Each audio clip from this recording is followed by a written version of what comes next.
Now, this is a story all about how my life got flipped, turned upside down, and I'd like to take a minute, just sit right there.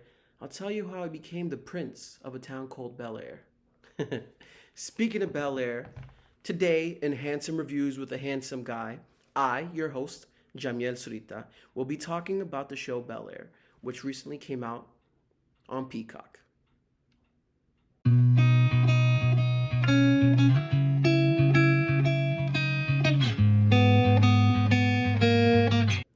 Welcome back to my YouTube channel, guys. I know it's been a while, but today we have something to talk about. We're going to talk about the show Bel Air, which is playing now on Peacock.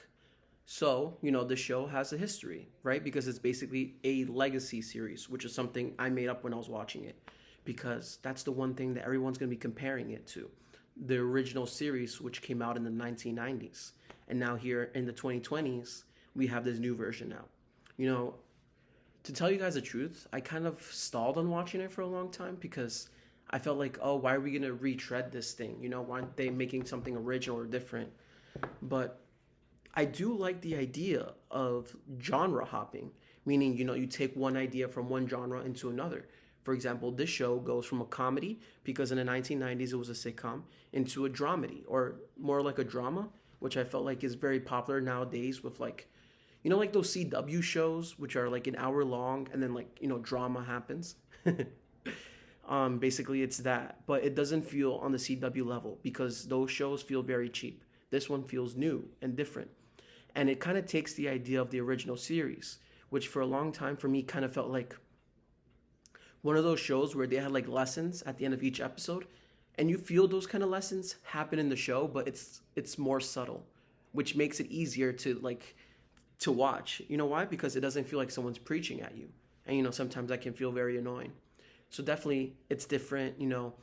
I like the show. I want to go into a spoiler empty version first of my review, and then later I'm gonna let you guys know when I'm gonna go into the spoiler full. Basically, I really like the show. I think that, one of the things that makes it stand out is the imagery that follows along to the idea, which is based on the original title, which is called The Fresh Prince of Bel-Air. So, the opening of the series begins with him kind of like in the water, and he's on his throne with a crown. And, that's him being the prince before, we cut into the world, of like what his life is really like. So those type of things is something that is seen throughout the two episodes that I watched. I watched the first two episodes in order to kind of give you a real good idea of like what the show was like. And so when it comes to like without spoilers, right? The show is very at moments very dramatic, but I feel like it does have a lot to say. It talks about a lot of things that are very relevant in today's social climate. On I don't want to go into too much details without spoiling it, so I would say that it's a really good dramatic show that at the end of each episode kind of left me wanting to like watch more, and like I only planned on watching two episodes, right? But then at the end of episode two, I was like, oh, I have to see what happens next. But I decided not to because I wanted to be able to film this with only a two episode review. So for the most part, I will say the standout is Jabari Banks, who is the protagonist. He plays Will Smith, which I believe is his name in the show too. They just call him Will the whole time, but I believe his name in the show is also Will Smith. So that's pretty cool. I would also say that, definitely the family also stands out. Carlton, you guys know from the original show, the sisters of Carlton, Hillary, they kind of bring her into the mainstream of like what it's like to live in the 2020s. I mean, there are moments where it kind of feels like those cartoony versions of like what it's like to use social media and stuff, but it still feels like very realistic, and the characters feel like their own people. It doesn't feel like they're trying to like be this kind of like cookie cutter kind of thing. So definitely it was like really interesting. I like that, one of the things that was different was like the portrayal of Uncle Phil.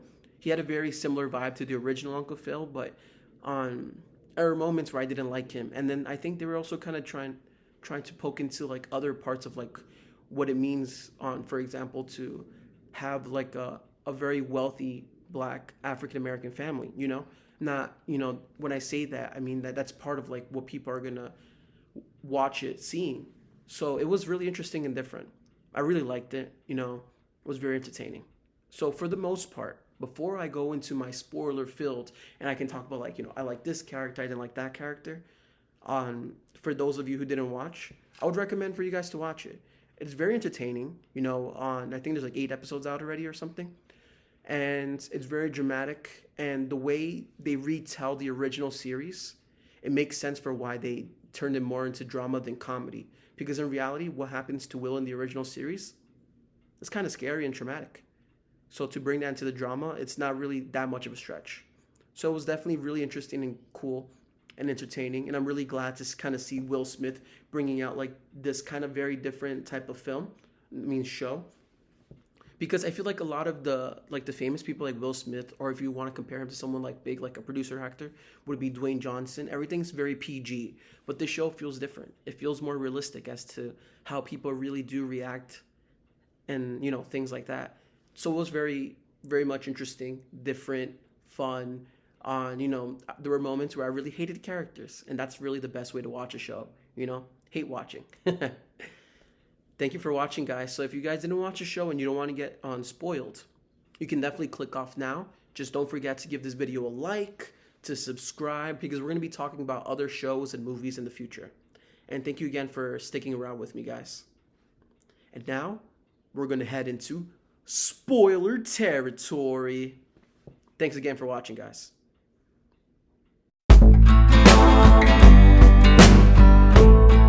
Now that everyone who hasn't watched the show is gone, it's time for the best part, which is like, talking shit about the characters, talking specific details about like what I liked or didn't like about the show. I even wrote some notes. So this is going to be a little fun, guys. At least it's going to be a little more organized, I would say. So one of the things I liked about the opening of the show was the opening shot where he's sitting in his throne, and I think kind of like he's in water, and he has the crown and everything, which is very much, pushing the idea of the original title, which is The Fresh Prince of Bel-Air. So the imagery that you've seen throughout the show within the first 2 episodes is really strong, where he has like these moments, for example, of like flashbacks. And then I believe like when he was drowning, when he was thrown into the pool by Carlton, you had like this moment where he was losing his crown, which I think really does represent the idea of like him losing his cool and losing everything that he finds dear, because in that moment he's not himself. Instead, he kind of just lets out like the angry, what was it, the ghetto code that they were calling it, on all that stuff happening, which is what damaged his life in the first place. Because like the way the show starts is very different. It's not as like dramatic, but it feels dramatic at the same time, because you got slow-mo. You got a scene where he's wearing a crown and a throne, which looked pretty cool. And then you have like this very high energy cuts of everyone going like, Will, you're so cool. All the ladies being really into Will. And then, he has friends and he's like, yeah, I'm the best basketball player. And then that guy who comes up to him is like, yeah, like if I didn't go to juvie, no one would be looking at you. You'd be sitting on the sidelines. One of the things that really, stands out about the show and why I think it works even in today's time is because of that wish fulfillment of Will having the uncle and aunt who are like super rich. Because, what I liked about it that was really strong in that first episode is that they really kind of highlighted why he loved West Philadelphia so much. He was popular with his friends. He was really good in school. He had a great relationship with his mom. They were like best friends. So everything was going well for him until the moment when the guy challenged him to basketball, and then he beat him. And he did the wrong thing of like gloating, because there's some people out there in the world who don't know how to lose. And that can be dangerous because he has real talent as a basketball player. Well, that's like, the character of Will. And so then when he gets into that fight and he brings out the gun and he gets arrested and stuff, it's definitely something that's very traumatic. And that's why I said in the earlier part of my review where I understood how you can go from a comedy to a drama so fast. Because even in the original show, there were moments where it felt very dramatic, because it's TV at the end of the day. And they were like, going through these hard moments. So I really like that. So that's why it made sense for them to turn it into a drama. And I see Will Smith is a very smart producer, because he's like, yeah, he agreed. He let them do the show and he helped produce it and got the right actor. Jabari Banks, who plays Will, top notch. I felt for him throughout the whole time. So I really like that. you know. And guess what? You know who I hate? Carlton. He's like the worst character on the show. He's this type of person that you probably meet and you're like, damn, I can't help but hate him.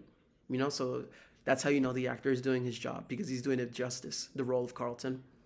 Also, so when he went from like, what was it? He went out of Philadelphia and he ended up going to visit his family in Bel-Air. You really did feel like he was crossing this threshold, going into this new world where he was starting over from scratch. And the whole time in that first episode and most of the second episode, he's been fighting. He's been fighting because I guess in a way he felt like he was robbed of his life. And he was. But it was through his own mistake as well, because of the fact that he brought a gun and got arrested. And then, also gloated in front of someone who seems very dangerous. I would not do that. If I went, I would have been like, look, I just want the money. We made a bet. I beat you fair and square, but I think that also comes with, like, I guess, getting older, being more mature, because when you're younger, you kind of like, oh yeah, I'm the best, I'm the strongest. You glow, even without trying. So definitely, I will also say this. I don't like high school shows because I feel like a lot of shows, whenever they have young people, it's always back to high school. And I'm like, I guess to a certain degree, it makes sense to have so many shows about high school because people can relate to those moments. But still, I already did enough years in high school to start watching shows about people in high school as well. I'm just like, I'm over that stuff. Like I want to watch a show about someone living their life because I'm trying to do the same thing too. That kind of thing where I'm trying to get some advice on, let's see. I like the line, I think it was in the first episode where the mom says, your crown is waiting for you, for your courage to wear it. And that's like kind of interesting, that's like the idea of stepping into yourself, of like, you're a really great person, maybe you have flaws, but at the end of the day, you have to be yourself. And you're only yourself when you're truly confident in yourself and you truly believe in yourself, even if others don't. And that's having courage, So that's like the definition of courage. And, I really thought it was a great demonstration of a fish out of water on scenario, where you have like this guy going from one city into another to run away from troubles. So that's something that I don't know if it's highlighted too much. I mean, there is a moment where he tries to go back home because of like his friend got shot, which was a really crazy moment, like a dramatic moment there. And so then, that's something that kind of, I guess, might be following Will as we progress through the series. And I will say this. I mean, I kind of already said it before, but Jabari Banks, he is a star in the making, and I also find it funny that his last name is Banks. I tried to Google it, and it said twice Banks. So I'm going with his name is Jabari Banks because, the family, his aunt and uncle, they're the Banks. So that's kind of funny. And let me see. I mean, that's the biggest thing, I really like that combination of like the drama of like meeting family and also not fitting in, going into this other world. And I think that was also hinted at into the life of the uncle, Uncle Phil. In the show, he was kind of like a preacher too. But in this show here, he also feels kind of different because of the fact that they kind of highlight how different he is. When he was doing that interview on the radio and they kept saying, like, how much money you got? You make 7 figures, 8 figures, 9 figures, and all that stuff. And he's like, I'm just trying to talk about something that's important to me. Trying to talk about, because he said that he's trying to, I believe he's running for like district attorney or something. And, you can tell that he really means it when he says he wants to help out people. He wants to help change the system, which is broken. And then Will points out that maybe the system isn't broken, but it's doing exactly what it's designed to do. So the show definitely does aim for a lot of heavy themes. And I think that's part of why it's so good as a show, because it doesn't shy away from like the important stuff, like the character of Carlton on that scene when, all his friends were like singing a song where, they were saying the N-word, which is obviously not something no one should be saying. And then, here he is singing a song with all his non-black friends, And so that's definitely, that was definitely a strong moment when you saw something like that. And I think that kind of happens with like the idea of like fitting in, especially when you're a person who's a person of color, right? Who's a person of color trying to fit in as a wealthy person, those kind of stuff is always interesting because it's very similar to, like, I would say, surviving in the real world or in the jungles. I forgot what it's called, Lord of the Flies. You know, you fit in wherever you want to be a part of, that kind of stuff. And so that's what he was doing, on trying to pretend to be like, I guess, those other rich people who are probably born into it, that kind of stuff. So, you know, there's a lot of heavy themes, drug use. It is, you know, a very dramatic show, but it's also kind of like a popcorn type of show, meaning that, like, when you watch one episode, you want to keep watching it, like, back to back to back. Because I definitely had that craving. I was going to watch episode 3, but then I was like, no, I want to make sure to have this video for you guys because you guys are my people. And I want to make sure I keep entertaining you guys with different ideas and shows and movies so we can discuss it. I think for the most part, that's really what I have to say. You know, definitely watch the show if you haven't watched it and you decided to stick by into the spoiler-filled part of the conversation. I thank you. And for those who didn't keep watching, I thank you too for watching the first part. So don't forget to give this video a like, subscribe, because I want to keep doing this kind of stuff. I want to try to watch every once in a while, like something not too mainstream or maybe something that I'm not that interested in, to be able to give you like a different review. Because, you know, that's how I felt about Bel-Air, but then I watched it. And especially because my friend at work, she definitely recommended it, and she told me like, oh, you should talk about this show, you know, it's definitely something that she was a fan of, and now I see why. So thank you for the recommendation. And now, everyone, don't forget to leave a comment in the comment section below, because I will take that into consideration for the next kind of video or review you want to see. And I will check it out. Even if it's something very different, why not? I'll take the challenge, sit down, watch, and create a video for you guys to watch. Thank you again for sticking by me. You know, whether you subscribed or you didn't, or you gave this video or not, a like. I appreciate everyone who's clicked on my video. Thank you again for everything, guys. And I will see you next week. That is my new outro. Finger snaps. Also, don't forget to, if you didn't see my last video on the Batman, you can definitely see that right there, my last video. And if you want to get lost into all my videos, I would appreciate that. That would be amazing. It was nice to see you guys. And we'll talk again soon. Peace.